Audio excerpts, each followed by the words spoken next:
What's up guys, NepentheZ here and welcome back to another episode of The Road to Glory. We are making some major changes to the series from today, and I just want to take you guys through it. But before we go through it, I promised you guys I'd have 10 packs every video. I just haven't had the time, but I built 3 2-rare gold players packs. I've got a premium election player pack from one of the French league teams and a mega pack from PSG. So I had some untradeable PSG players and stuff. I'm not really going to be getting into untradables and stuff, but we'll talk about it as we go through, guys. But obviously there's some good stuff in packs right now, so we're going to try our best to see if we can hit something.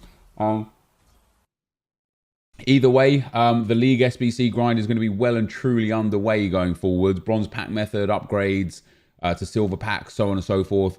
I'm ready. I'm ready for it. I'm ready for the grind. Now, obviously, the mega pack and the other pack are tradable, which is nice. These 2 rare gold player packs just going to be handy if, you know, just for stacking the club, I suppose, with a few players here or there. No board or walkout out of any of those 3. So that's pretty sad. Do we get... Oh, God. 2 duplicates. Oh, Matic is untradeable. Spinazzola is not. Let's pop Spinazzola up there. Matic can go. And then we get, yeah, premium election players pack. This isn't like a massive... This was from Olympic Marseille, I believe. We've actually got a board or a walkout here as well, haven't we? No, we haven't. I always misread the face when it's not Virgil van Dijk's head. But what do we get out of this? Do we get anything good? Turkish league, Romanian league, French from the Romanian league. He's going to come in handy eventually. Nothing crazy out of there. Dutch league player will be nice in the long term. We get la la la la la la that we could pop in there as well. And then a mega pack from PSG. EA, please. Are we going to get something good out of this? Yes, we are. It's a board or a walkout. It's a walkout. It's an inform walkout. Spanish, I don't know who it is. Cam, still don't know who it is. Hey, man, I'll take it. There you go. PSG paying for itself. Munaim coming in. Nice, man. Nice 84 sitting in the account there. Very tasty indeed. Oh, 2 walkouts in the same pack. Let's go. Munaim coming in hot. Do you know what? As a cam, that's not bad. 3-star weak foot sucks. Medium low sucks. But 4-star skill moves. Very good dribbling.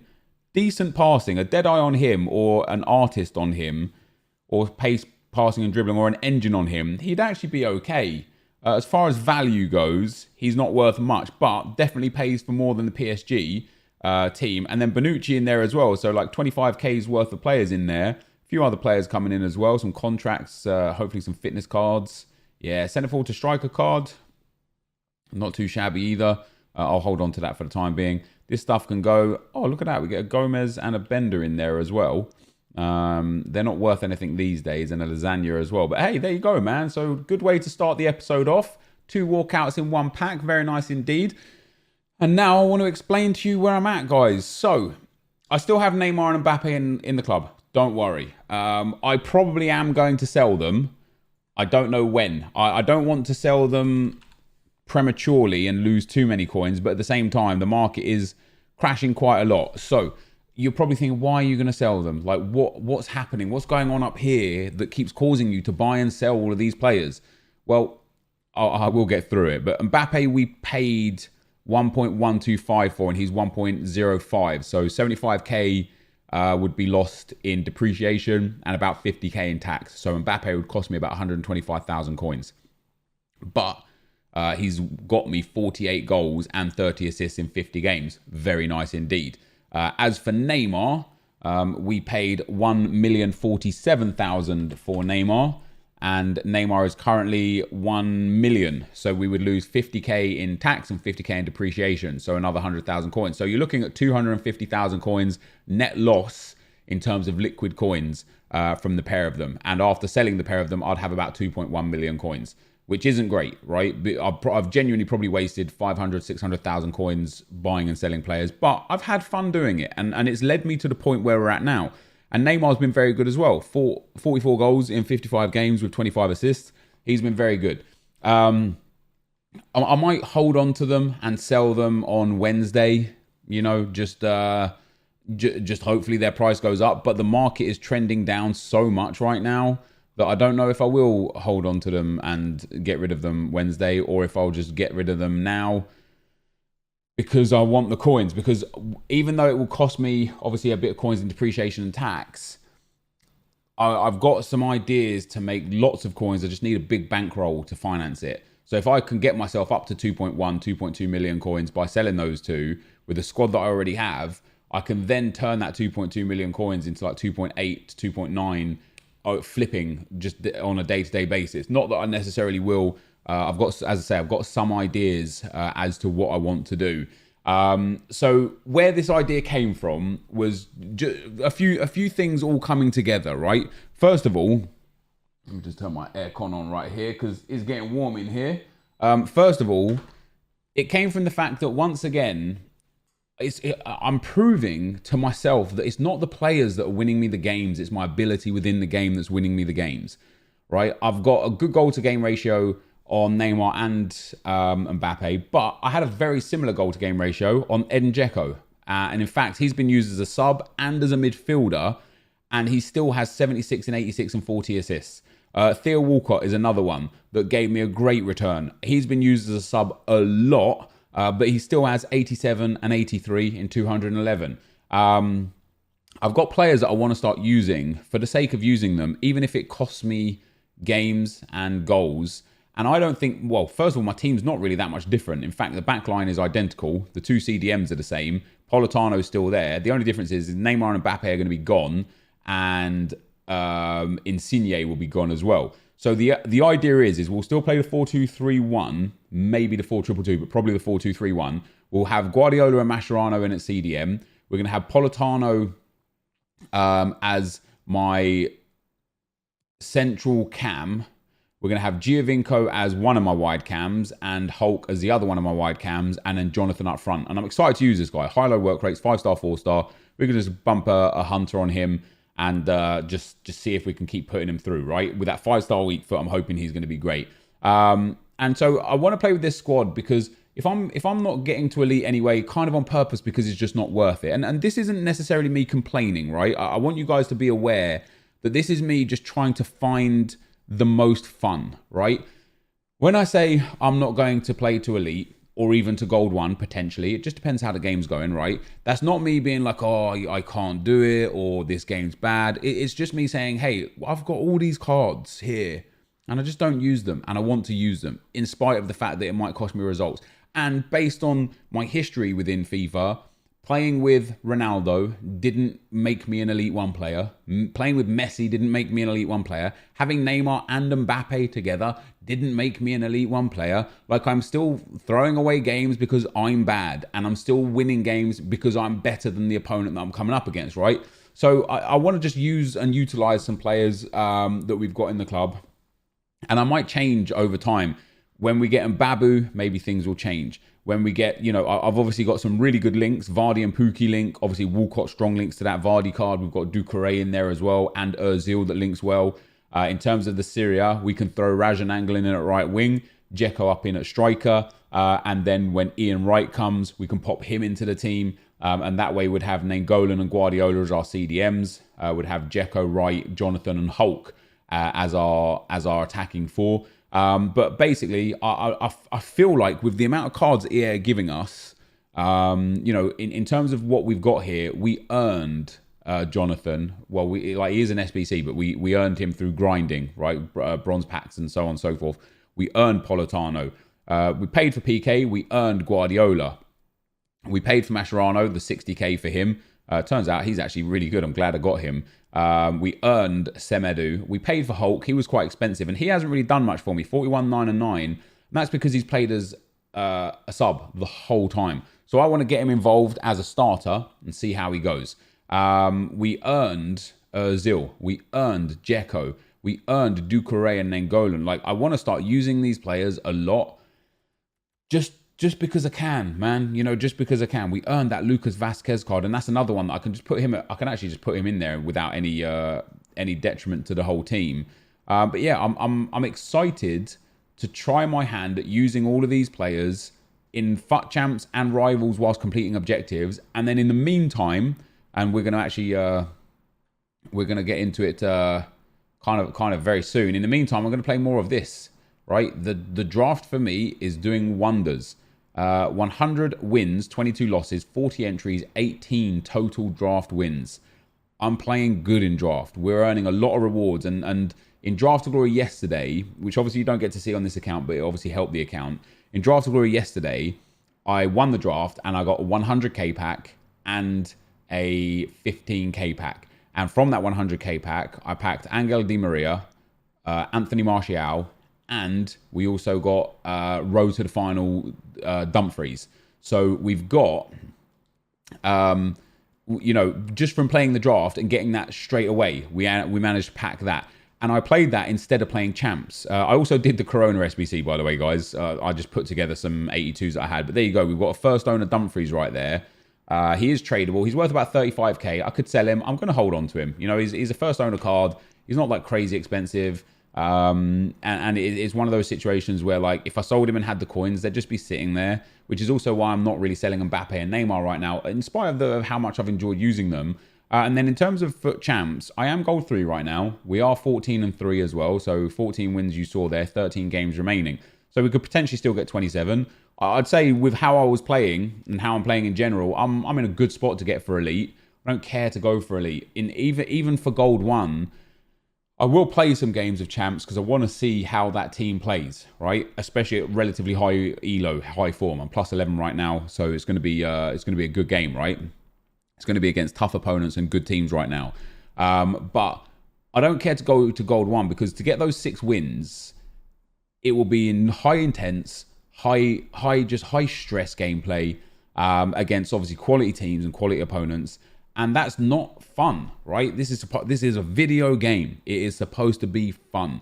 And so instead of getting those 6 wins that might take me 8 games or even 9 games or even 10 games, right? I might get to 20 and lose, or that'd be if I got 6 and 4, I'd be 20 and 7, right? It might take me 10 games. In that same amount of time and same amount of energy, I could have played 2 or even 3 drafts. Now I know the entry cost for the draft is there, but I believe that the difference in packs, right? If you look at the actual rewards, gold 3, I get 30k coins and 120k's worth of packs. Gold 1, I get 50k coins and 200k's worth of packs. So 250 here, or 20k in coins is the difference. And then 120k versus 200k pack, 80k in packs is the difference. I believe that if I played draft instead, even if you take into consideration the 45k entry point, the net gain for me would be better through draft. I think I would make more in packs. You know, we played 2 drafts ago, I got 2 mega packs and a 7.5k pack. And then the last draft, I got a 100k pack and a 15k pack. So in just the last 2 drafts, I've got well in excess of, well, about 200,000 coins worth of packs in the last 2 drafts. And that's 8 games.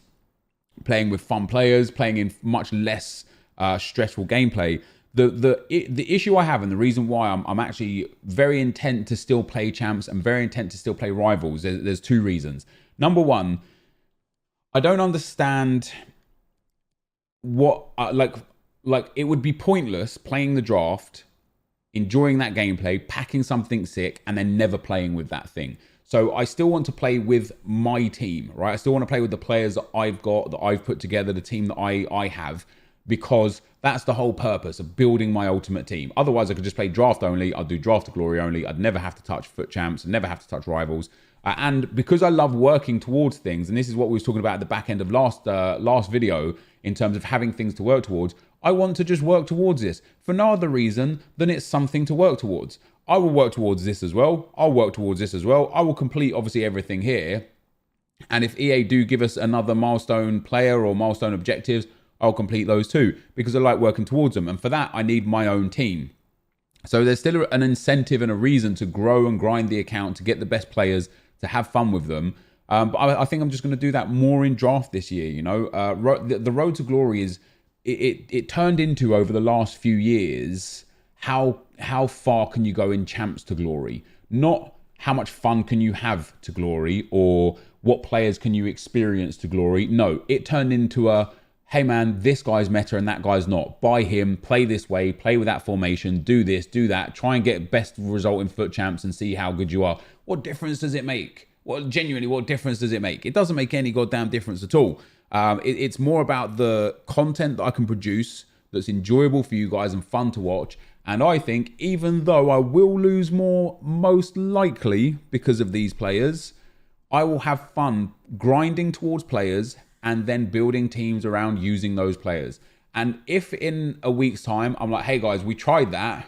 It actually wasn't fun. We're going back to Mbappe's and Neymar's and Ronaldo's, then so be it. But I feel like I owe it to you guys. I feel like I owe it to myself to give this a shot, you know, to give this a try. So I am going to go and sort this team out, get the tactics set up, get some chem styles on the players that need it, and get into a couple of games here. But yeah, we're also going to be going for...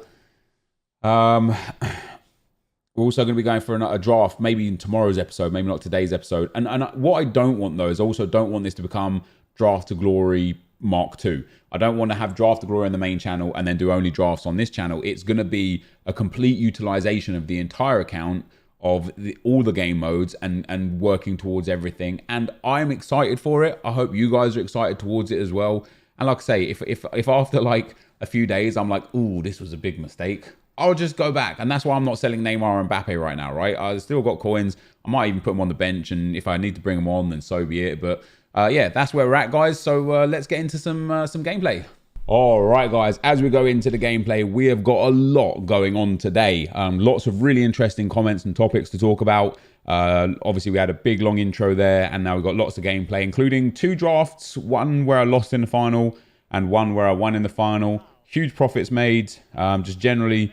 Some really good stuff here, and then using obviously this team with Jonathan and stuff in. I think the last comment will be my first comment today. Sternine says, "Hi Nep, would you consider stopping at 17 wins instead of 14? As I feel the packs you get from Gold 2 alongside the coin difference is a lot better than Gold 3. Would like to know your thoughts as I'm considering this option." Well, I actually got to 17-3 this weekend league.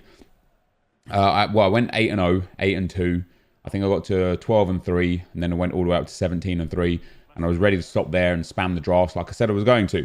On stream, we went and played 2 drafts. As I say, I lost in the final and won. And then I won the other one. And then I played 1 game on stream just to show people the team and how it performs. I ended up winning that game, so I went to 18-3. So obviously... everyone at that point is like, man, you got to play on. You can hit Elite this week again. Like, you know, maybe Elite 1, Elite 2, you got to play on. And I was just like, guys, I don't want to, you know. But I ended up playing 1 more. I said to the guys on the stream after I played those 2 drafts, I was like, look, if I play 1 more, if I win and get to 19-3, I'll play to Gold 1. If I lose and go 18-4, I'll stop there. I ended up losing to the guy. He messaged me afterwards saying GG's.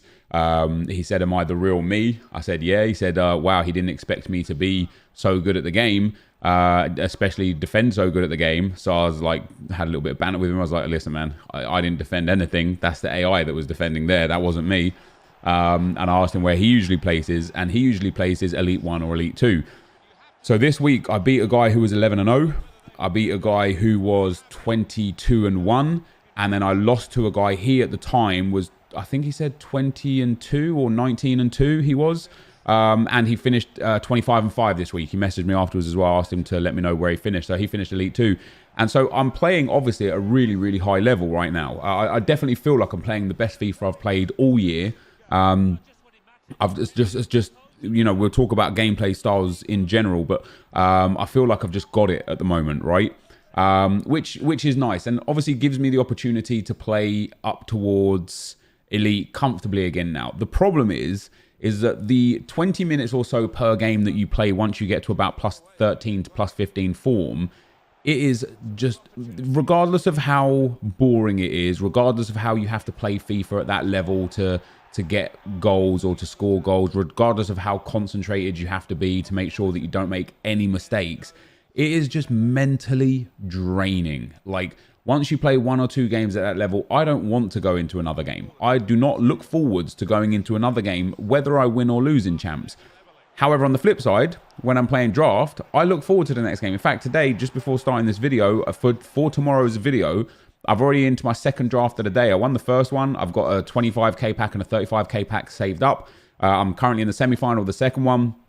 And I'm just looking forwards to, even if I lose in the semi-final, if I make it to the final, win or lose, just looking forwards to getting into the next game, the next draft, playing with these players. Because as I said to you guys, it's so much more casual, it's so much more light-hearted. So in terms of where we finished in Weekend League, definitely I will go to a minimum of 14 wins every week. And at that point, it just depends on probably the weeks where there's no promo in the game. I'll probably play all 30 games because right now it's better, as I say, more beneficial to play draft, get the pack straight away, and try and pack these road to the final cards. If I hit one, brilliant. If I don't, we go again. With champs, you get two chances. You get this Thursday coming, next Thursday for batch 2, and that's it, right? But when there's no promo cards in packs, it might be worth trying to go to Elite and just to make sure we can test our skill level and make sure we stay to a high level. This guy that I played as well, he was a really good player. He was a viewer too. That was his game for Gold 1. He finished 19 and 11 after playing me. And I let him know as well, like he played really good FIFA. You can see there I barely created any chances. I held a lot of the ball, but struggled to actually put it in the back of the net. But Jonathan, guys, after 3 games, got 3 goals and 1 assist. And he was good, man. He was good. It was fun to play with him, fun to play with Hulk and such as well. But yeah, I think you're right, Sternine, in the sense of, you know, what you have with Gold 2 versus Gold 3 is 30k coins all the way up to 45k coins. And that is another reason why Gold 1 is so much less valuable unless you can just get there in 20 games, in which case you're probably good enough to get Elite 1, in which case you might as well play to Elite 1, right? But you can get there if you know, Gold 1 is 50k coins, Gold 2 is 45k coins. So just for the coin difference for 3 wins is not really worth it. You then look at the pack difference, and the pack difference is 2 rare mega packs and a rare gold pack versus 2 100k packs. So you're looking at 135k's worth of packs versus 200k's worth of packs. The red picks are exactly the same. You get 4 red picks and, well, 4 to pick from and 2 red picks. And it does get to that point where I said to the stream, look, guys, what we can do here is we can play a whole draft, which you'll see me build right here. We can play our 4 games, have fun, casual setting, try and score some fun goals. Or we can play in the sweaty, heavy gameplay and go and play rivals. And people want to see me play the draft, or champs, sorry. People want to see me play the draft. And it was fun. I get to use players like that Dalglish and that Heung-min Son. By the way, he was great. Absolutely brilliant, Heung-min Son was. We get to use this Heung-min Son for the first time. By the way, before I go into the draft gameplay, as I said, I built the draft.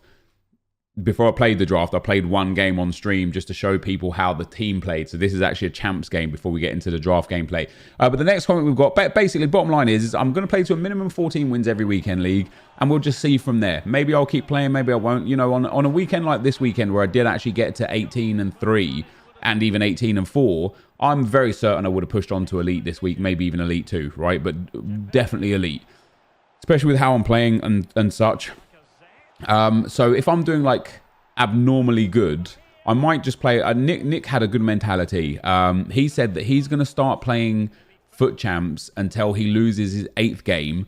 And as soon as the chance for Elite is gone, he's just going to stop wherever he is. And it's very likely, almost probable, that by time he gets to 8 losses, he's probably going to be on anywhere between 14 and 20 wins anyway. So he's always going to kind of finish in gold.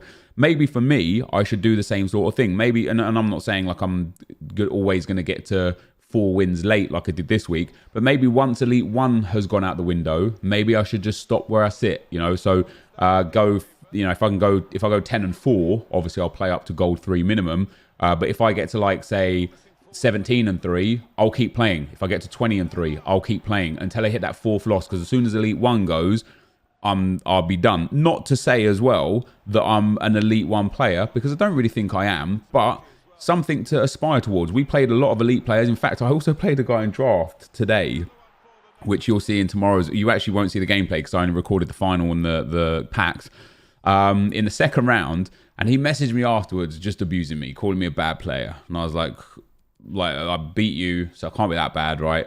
And then he's giving me more grief, and he ends up telling me I'm a gold 1 player and this and that. And so I asked where he finishes, and he's an Elite 2 player. And I completely controlled the game. You know, I had like 64% possession. He had 2 shots and scored 2 goals. He plays like your typical FIFA player. Drop back 1 depth, lets the AI do all the work, and tries to bang it up to your fast players. So I'm consistently at this point beating elite level players, which I'm really, really happy with. But as we go on to the next comment, guys, Nutty Nelly says, love how people moan about there being no content in the game. Who remembers the old Ultimate Team when all we had was tournaments for 1,000 coins and friendlies? That's it. And somehow it was much more fun and people didn't moan half as much as people do now. There is plenty of content in the game. No matter what EA do, you will find something to moan about. And then for some unknown reason, after making valid points in his opinion, he puts a snowflake there, right? And that's just toxicity that people just don't need. And you know, you don't need to be that way or be that guy to make your point, right? What you and a lot of others that agreed with you, because it's got so many thumbs up, fail to recognize is a couple of things. First of all, before FUT Champs came and before all this content came into FIFA, on average, even me as a content creator, I would play somewhere between 500 and 800 games in a year, right? And I played the game a lot for considering there was no content. Most people on average would have 150, 200 games played, maybe 300 games at most, you know. Now people play thousands of games. So what happened was, before FIFA 17, guess what I used to do after I made my videos? I used to go and play another game. I used to go and play something different. I used to go and play Diablo, or I used to go and play League of Legends. I used to go and play Minecraft. I used to go and play Call of Duty. Since FIFA 17 and FUT Champs came, it's all about FIFA, right? Playing FIFA, playing FIFA, playing FIFA. So if EA want to keep us on the game, they have to give us more content. The reason why people didn't complain in FIFA 16 or prior isn't because of anything to do with there's more content now, so there's more to complain about. It's due to the fact that you would get on, you would have your little bit of fun, and then you would get off. You know, you didn't have all these promos, you didn't have all these card types, you didn't have anything to play for. And so guess what happens when people have nothing to play for? They just don't play. So the gaming, which ties into the second point, and that's that the gaming culture has changed so dramatically. If you look at how much money EA made from FIFA 15 and FIFA 16 versus how much they made from just the first quarter in FIFA 20, I would estimate that they've probably made about 10 times more money from the first quarter of FIFA 20 than they did from FIFA 16, FIFA 15 and FIFA 14 combined. They're making money hand over fist, right? And so again, gaming culture has changed. And because of free-to-play games like Fortnite, and because of the fact that other games are giving so much content, EA have to follow suit. So it's not about complaining, remember before you had nothing, so now you don't get a right to complain. That line of thinking is so backwards and so illogical that if everybody thought like that, we'd still be living in caves. We'd still be trying to go and slog seals for breakfast. You know what I mean? We'd still be sitting on rocks for chairs. Like, because people are like, oh, you're complaining about a blanket with holes in? Well, back in my day, we had to use sheepskin as a cover. How dare you complain? Let's all go back to sheepskins. No, it doesn't work like that, right? For progression, you need to notice where the problems are and improve on those things. You know, you need to innovate. You need to literally like create the best product for your customers. And the fact that there are customers out there that are happy with the crap that we've got just because in previous years we had even less, that is not a positive outlook, and that lets EA get away with continually giving us the crap that we've got, right? So I don't agree that that's the way you should look at things. I think you should always hold EA to the highest of high standards, because that's where gaming's gone. They command so much of your time. Like even if you think about how much you pay for the game, even if you buy the base game now, it's still like £60, right? 5 years ago when you bought the base game, it was £30 or £40. So even just from how much you give them, if you don't even spend a penny on FIFA points, you're still giving them like 50 to 80% more on a you know, a year-to-year basis than you ever did. And that's ludicrous to then be like, no, we'll just let them get away with this crap that we have because 5 years ago, when gaming was in a completely different state, we had nothing. EA need to be held to a better standard. So here we go, guys, in the final of the first draft. I lost that final 1-0. I felt like I should have won the game, but I wasn't even phased. As I say, I was just talking to the stream about how it's all about just enjoying the game, the moment, you know. And from one of the packs that we hit here, we hit a big walkout. And made obviously like loads of profit. The next comment though, guys, is from Matthew. He says, who else got torn a new one by Jamie Vardy this weekend? Hilariously, I didn't even face him that many times. But what was really surprising about that Jamie Vardy card, which again will impact something that happened here today. But that Jamie Vardy card absolutely crashed the market, specifically attackers, specifically Premier League strikers, right? Alex Lacazette, who we pack here today, just before Jamie Vardy came out on Thursday, was 70,000 coins. Now he's 30,000 coins. He crashed in price like you wouldn't believe. And it's the same for so many Premier League players. If we have a look at, let's take a big striker. Let's take like let's go for Aubameyang. Why not? So Aubameyang now is down to 190k. He was 290k. So Jamie Vardy had Aubameyang drop by that much. Do you know why? Because everybody who had Aubameyang and Lacazette sold them and did Vardy. He was so cheap. He's that level of player as well. So they're like, hey, let me just sell, let me just sell, let me just sell, get some coins, let me sell, and bang, bang, bang, bang, bang. Before you know it, all these Premier League players, specifically attackers, and specifically, and just in general, attackers in general, all went through the floor. If we look at someone like Luis Suarez, we got Luis Suarez. He went from 37k on Thursday down to 27k when Jamie Vardy came out. So there's our first big card, guys. We hit Jan Oblak. He is a 91 rated card, which is, first of all, brilliant, huge walkout, but he's also one of the more expensive cards that you can get in the game right now without it being one of the icons or top end players. He was selling for like 42 to 43k. So an absolutely brilliant reward there from losing in the final. I didn't pack one of the road to the final cards, but I enjoyed my time in the draft. I got to play with players I didn't have the opportunity to use before. And then I made, just off of Oblak, even if you take into consideration the 15,000 coins for the entry, I made at least 40,000 coins profit. So Oblak less than 15k would leave me with about 30k. The match coins I got back, and then the other items that I got out of the two packs would have been at least 10k. So just off of this first draft, we were at least 30,000 coins, maybe even 40,000, sorry, at least 40,000 coins in profit just off of that. Next comment, guys, is from Busenzo. He says, hey Nep, I tried to play as you suggested in the other episode by holding more possession and being more calm in build-up play, and also this weekend league I tried to play like I was playing Rivals, so with no stress or urge to win, and I have to say that it was worth it. I've broken so many controllers, I've always let anger get the best of me, resulting in bad finishes and, more importantly, a bad mood. This week instead, I didn't really give an F about the results, and I have my best finish on champs yet this year, and I'm really happy with the FIFA I played. Playing calmly is 1,000 times better. Love the vids and thanks for the advice. It's really nice to see these messages of you guys like doing bits in champs. I will say one thing though, stop all getting better, okay? Because if you all get better and I end up facing one of you guys and then you beat me, that's not going to make me happy, right? So stop all getting better and go back to your foolish rushing in ways. But generally speaking, yeah, playing slow has got to be the #1 tip with how to just get better. Like, you see this guy's team dropping back here. Like, we're in the final here with 35 minutes in. You see his team, he hasn't actually dropped back that far, to be honest. But when you see people's teams like drop back and drop back and drop back, let them drop it back, right? Just hold the possession around the halfway line, play the ball back and forwards between your midfielders and your defenders. Let him get into that position where he's dropped back and then try and find your attack, right? Because what otherwise will happen is, if you try and rush whilst his team's coming back and then he catches you whilst you're on a counter, because of how stupid this game is, he then counters your counter, which is considerably more deadly than just letting him counter you in the first place. Because if you let him counter you when he's got 8-9 men behind the ball, he only really has 2 men up front, 1 man up front, with possibly the ball carrier coming into play. And, you know, as long as you don't defend stupidly, you're in a good position to defend it. And even if you're not, even if you're getting kind of like 3-on-3 or whatever, he's still got to make the right decisions. You know how hard it is to make the right decisions in this game, especially your opponents will do the same thing. And if he's the kind of player that has to play with 8 men behind the ball, it's unlikely that he's going to be, you know, all levels of great up front.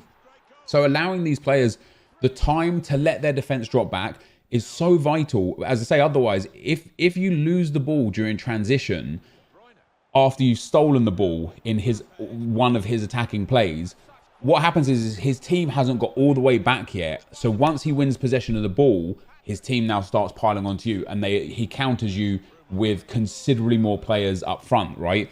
So it's just important, I would say. It's important to make sure that you let them get drop back and then try and figure out ways to beat the drop back meta. So here was the second draft that we played, guys.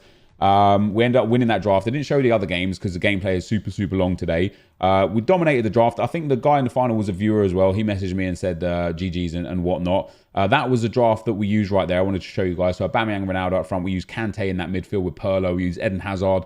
It was just a lot of fun. And for winning that draft, we ended up getting ourselves a gold pack and a 50k pack. Now, this reward is actually quite an interesting one because the gold pack generally will only net you 2,000 to 4,000 coins, maybe 5,000 coins, unless you get like unbelievably lucky. And because of that, the 50k pack is really, really contentious as to whether or not you actually make profit off of this reward. Because if you get one of those dead 50k packs where you get like some 81s and 82s and nothing more, every card is less than 1,000 coins, you're going to make about 10k back off that. You'll still make some profit, like a few thousands here or there, but you'll have to do it at the right time. And some of the cards only sell for 650, so maybe you only make 7k off of it. So plus the match coins and the rest of it, you barely break even. But obviously it gives you a great chance to get something good. Now, we got baited with Messi before when we got Di Maria, and I really, really thought I had Messi. We got baited hard again from this 50k pack. We got a French player. We got a French striker. I was so hopeful it was Mbappe. It wasn't. It was Lacazette. And like I said, 2 days ago, this would have been still unbelievable. I mean, this is still great, right? Some crazy good rewards. But 2 days ago, this would have been 70k. This time, it's like 33k or 34k. But off the back of Oblak and Lacazette alone, plus everything else, I mean, we've got Casillas in there, we've got Pereira in there, we've got an 84 Ilicic in there. Based off of just all these players in general, you know, I think I worked it out on stream that including the 215k entries, I still made over 80,000 coins total net profit from 2 drafts. And I said to people, if I'd have played Foot Champs instead, I wouldn't have gained that, you know, maybe I would have done, who knows, I might pack an icon in one of the 100k packs, right? But I would prefer to have had this now and had the enjoyment and the success and had this Lacazette pack and had the Oblak pack than have played 4 or 5 more Foot Champs games and then got myself up to gold 1 instead and gone from there. So this is the last game of the day, guys. As I said, this guy, I mean, he's got a great team anyway, right? Kante, Son, Pogba, Mbappe, Dembele and Martial were a little bit suspect, but his back line is absolutely spectacular. And it was late in the day.